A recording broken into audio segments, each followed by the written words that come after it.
Alors, bonjour tout le monde et bienvenue au cours 10. Alors, aujourd'hui, on va commencer une série de 6 cours où est-ce qu'on va regarder les assurances. Donc, le chapitre 4 du Dixon, c'est les assurances. Le chapitre 5, c'est les rentes et le chapitre 6, c'est les primes. Donc, quand on va parler d'assurance, normalement, une prime, elle est payée en début de période, tant et aussi longtemps qu'un événement se produit, généralement le décès, et ensuite une prestation, elle est payée. Toute la section assurance, par contre, on va juste regarder la valeur des prestations. Alors, on a besoin de savoir les rentes pour être capable de calculer la prime par la suite. Alors, on va regarder quelle est la valeur d'une prestation de décès. Donc, si on regarde une assurance vie entière qui paye un bénéfice à la fin de l'année du décès, quelle est la valeur de ces prestations? Donc, tout le monde meurt, donc c'est une assurance vie entière. Une prestation sera payée éventuellement. Alors, ce qu'on regarde, c'est que pour chacune des années, on regarde quelle est la probabilité de mourir dans cette année. Si on meurt dans cette année, une prestation est payée à la fin de l'année. Et donc, la valeur actuelle ou la valeur présente actuarielle des prestations, c'est la sommation pour chacune des années de la probabilité de mourir dans l'année fois la valeur de la prestation qui est payée en fin d'année, escomptée avec du temps. Et c'est le principe c'est le principe d'équivalence actuarielle. Alors, la valeur présente actuarielle, c'est tout simplement la valeur présente de tous les paiements pondérés selon la mortalité. On va commencer avec un exemple. Avant de commencer avec un exemple, on va faire une révision de certains principes du cours de mathématiques financières. Donc, le taux d'intérêt, c'est I. Alors, un facteur d'escompte, alors la valeur présente de 1 $ à la fin de l'année, ben, c'est 1 divisé par 1 plus I. C'est la valeur de 1 $ en fin d'année, la valeur présente, la valeur actuelle au temps t est égal à 0 d'un paiement de 1 $ à la fin de l'année. Le taux d'escompte, alors pour tout ce qui est actuariat, D, c'est le taux d'escompte. Alors, c'est I divisé par 1 plus I. Alors, c'est un terme qui revient souvent. La plupart des rentes sont payées en début de période et donc on va utiliser des rentes dues et des rendus. Savoir c'est quoi D simplifie notre tâche. Delta, c'est la force d'intérêt. Alors, c'est le logarithme naturel de 1 plus i. E à la delta t, c'est l'équivalent de 1 plus i à la t. Et le facteur d'escompte à la puissance t, donc le facteur d'escompte, la valeur de 1 $ payé dans t années, le facteur d'escompte, la valeur présente de 1 $ payé dans t années, autant t est égal à 0, ben c'est 1 divisé par 1 plus i, dénoté v à la puissance t, dénoté e à la moins delta t. Et on va utiliser un terme ou l'autre, dépendant de la facilité de résoudre un problème. Une autre chose, quand on va regarder les variances, on va regarder la valeur actuelle au carré de certains termes. Donc, si je regarde la valeur présente de 1 $ payable dans T années, si je mets ça au carré, ben, c'est l'équivalent de E à la moins delta T au carré, qui est équivalent à E à la moins 2 delta T. Donc, la valeur présente de 1 $, la valeur au carré, c'est équivalent à la valeur présente à 2 fois la force d'intérêt. Et lorsqu'on va faire les variances des assurances, c'est quelque chose qui va être important. Donc, une autre révision de mathématiques financières. Alors, si on se souvient de nos boutons de la calculatrice, alors, une annuité immédiate, c'est 1 $ qui est payable n fois, qui est payable en fin de période pendant n périodes. La valeur présente de 1 $ payé n fois, ben, c'est 1 moins v à la n divisé par i. Pour des paiements en début de période, c'est 1 moins V à la N sur D. Et pour des paiements continus, alors c'est 1 moins Vn sur delta. Une annuité qui paye 1 $ par année, M fois en installation, M fois par année, alors qui paye 1 sur M par année, ben, c'est dénoté A tréma N, entre brackets M. Donc, si c'est une rente annuelle qui est payée en début de mois, alors ça paye 1/12 de 1 $ au début de chaque mois pendant N années. Donc, une assurance vie entière va payer une prestation de B à la fin de l'année du décès est émise à une personne qui est âgée de X. Alors, la notation, c'est B pour le bénéfice de décès ou la prestation de décès, en anglais benefit. La notation qu'on va utiliser, c'est grand A, X. Alors, comment interpréter ceci? Bien, la valeur de cette assurance, la valeur présente actuarielle au temps t est égal à 0 pour une assurance vie entière qui paye B à la fin de l'année du décès émise à une personne de X. C'est la valeur présente actuarielle au temps t est égal à 0 de ses prestations. Aussi, on va dire la prime unique nette, ou en anglais net single premium, où la valeur présente actuarielle, c'est expected ou actuarial present value en anglais. Donc, on va faire ça avec un exemple. On a une police d'assurance vie entière avec une prestation de 1 000 payable à la fin de l'année du décès. On dit qu'on a 100 participants au temps t est égal à 0 et on a 25 décès à chaque année. Donc, 1 000 sera payé dans une des 4 prochaines années. Alors, on a 25 décès à chacune des 4 prochaines années. Donc, on a 25 de chance de mourir dans chacune des 4 prochaines années. Si on meurt dans une des 4, si on meurt, une prestation est payée à la fin de l'année du décès. Calculer la valeur présente actuarielle de cette assurance. Alors, ce serait dénoter 1000 A0. Si on connaît l'âge de X, on dénoterait X.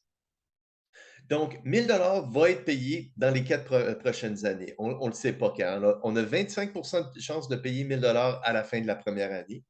Donc, 25 fois 1000 escompté avec une période d'intérêt. On a plus 25 de chance de payer 1000 au temps t est égal à 2 pour un décès dans la deuxième année. On va payer 1000 à la fin de l'année, donc à t est égal à 2. Donc, on va escompter 1000 à 6 pendant 2 périodes. On a 25 de chance. Plus, on a 25 de chance de mourir dans la troisième année. Si on meurt dans la troisième année, une prestation de 1000 est payée à la fin de l'année, donc à t est égal à 3. La valeur de ce 1000 c'est 1000 escomptés avec 3 périodes d'intérêt et on a 25 de chance de mourir dans la troisième année. Plus 25 de chance de mourir dans la quatrième année. Si on meurt dans la quatrième année, 1000 est payé au temps t est égal à 4. Et donc, on ramène ça au temps t est égal à 0. La valeur présente actuarielle de cette assurance, ben, c'est le 1000 la valeur présente du 1000 pondérée à la mortalité. Donc, au temps t est égal à 1, on a 75 personnes. Au temps t est égal à 2, il nous reste 50 personnes. Au temps t est égal à 3, il nous reste 25 personnes. Et au temps t est égal à 4, il ne nous reste plus personne. Donc, on a 25 de chance de mourir à chacune des 4 prochaines années. Donc, si on regarde une table de la distribution de la mortalité, on a 100 personnes au temps t est égal à 0. La probabilité de mourir dans la première année, ben, c'est 25 sur 100.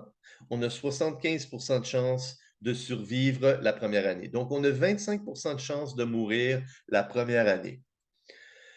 Si on survit la première année, il devrait y avoir 75 personnes, il y en a 25 qui vont mourir. Donc, on a un tiers des participants qui vont mourir du 75. Donc, si on survit la première année, on a une chance sur 3 de mourir avant l'année 2.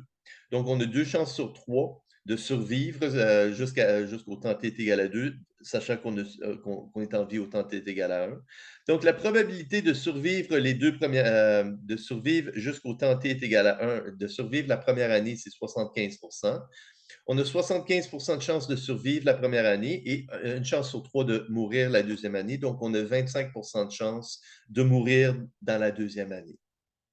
Il reste 50, au temps t est égal à 2, si on est toujours en vie, on a 50 personnes en vie, il y en a 25 qui vont mourir, donc la moitié vont mourir et la moitié vont survivre. Donc, la probabilité de vivre jusqu'au temps t est égal à 2, ben, c'est 50 et la probabilité de mourir par la suite, c'est 50 Donc, on a 25 de chance de mourir dans la troisième année. Et même principe, on a 25 de chance de mourir dans la quatrième année. Donc, quelle est la valeur présente actuarielle des prestations? Si on meurt dans la première année, on va payer 1000 à la fin de l'année. Donc, 25 de chance fois 1000 au temps t est égal à 1, escompté à 6 avec une période d'intérêt.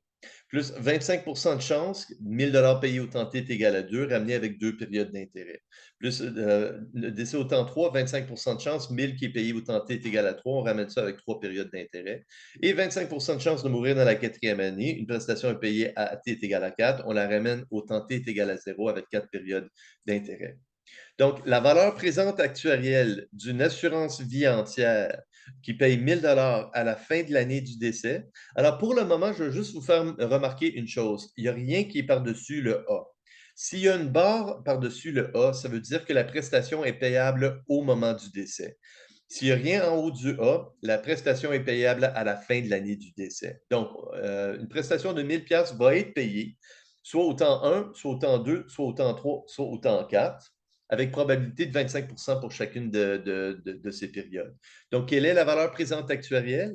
Mais c'est 25 de chance de payer 1000 au temps t est égal à 1. On ramène ça avec une période d'intérêt. Plus 25 de chance de payer 1000 au temps t est égal à 2. On va escompter ça avec deux périodes d'intérêt. Plus 25 de chance de payer 1000 au temps t est égal à 3. On va escompter ça avec trois périodes d'intérêt. Plus 25 de chance de payer 1000 au temps t est égal à 4. On va escompter ça avec quatre périodes d'intérêt. Et donc, la valeur présente actuarielle de cette assurance est 866,27. 1000 sera payé quelque part dans les 4 prochaines années. Alors, la moyenne pondérée ou la valeur présente actuarielle de ce 1000 est égale à 866,27. Donc, au temps t est égal à 0, 1000 peut être payé au temps 1. La valeur présente de 1000 au temps t est égal à 1, c'est 1000 escompté avec une période d'intérêt. 1000 peut être payé au temps t est égal à 2. La valeur présente de ce 1000 c'est 1000 divisé par 1 plus i au carré. 1000 peut être payé au temps 3, 1000 divisé par 1 plus i à puissance 3, et 1000 peut être payé au temps 4. La valeur au temps t est égal à 0, c'est 1000 divisé par 1,06 à la 4. Donc, la prestation, la valeur présente de la prestation, c'est 1000 divisé par 1 plus i à la t, ou bedon 1000 fois v à la t. Alors, le t, c'est notre inconnu. Alors, on a une chance sur 4 de mourir dans chacune des 4 prochaines années.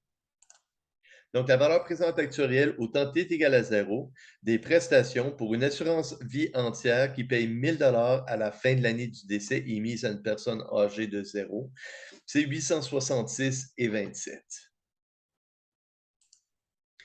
Alors, un rappel, au chapitre 3, on avait vu la variable Tx, la variable aléatoire du temps de vie futur de X, qui est calculée entre le temps t est égal à 0 et le moment du décès.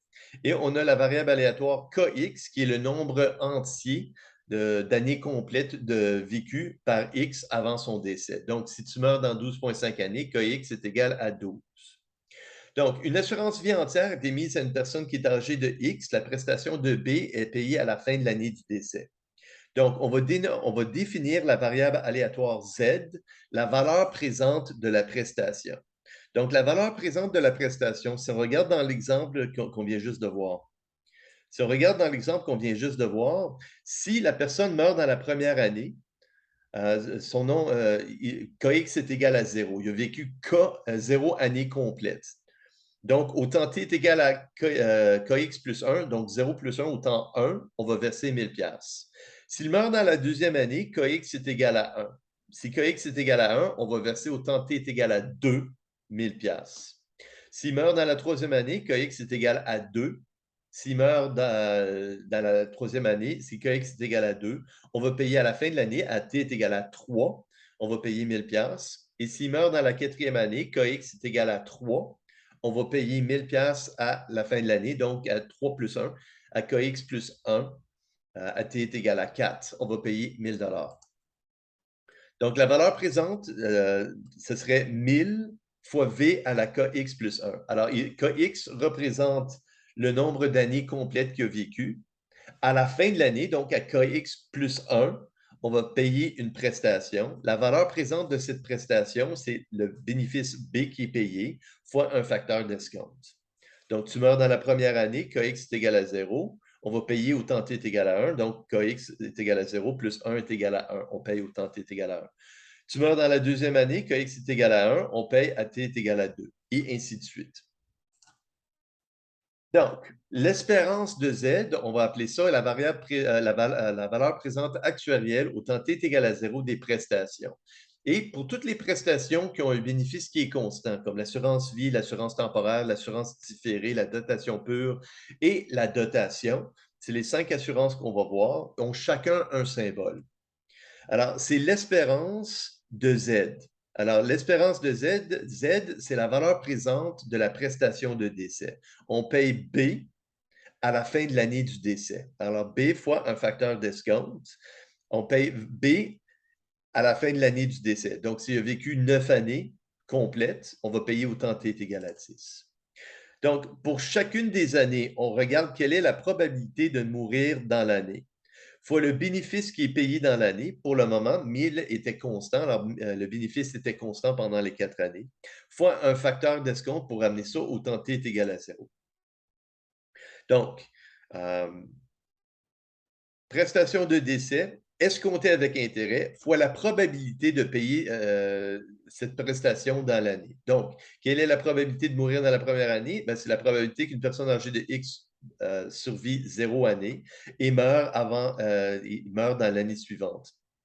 La probabilité de mourir dans la deuxième année, c'est la probabilité que X survit une année et de mourir dans l'année suivante. Donc, pour toutes les possibilités, on va faire la sommation de toutes les probabilités de mourir dans une année.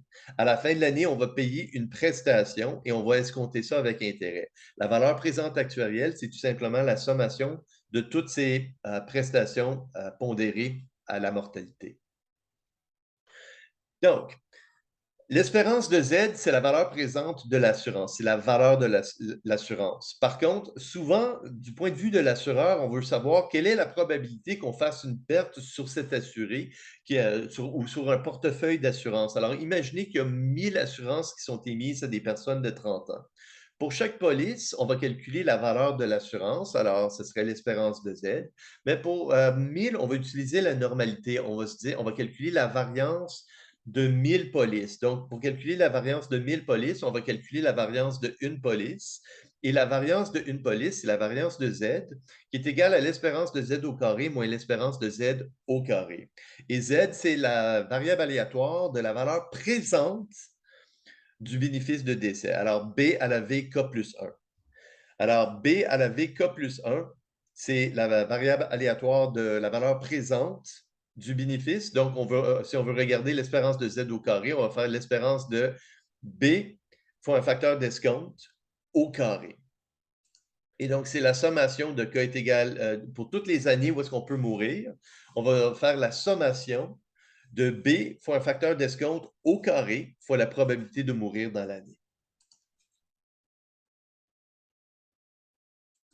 Donc, un exemple. La mortalité suit l'Illustrative Life Table à 6 On a une assurance qui est émise à une personne de 70 ans. Si la personne meurt dans la première année, on va verser 1 000 $.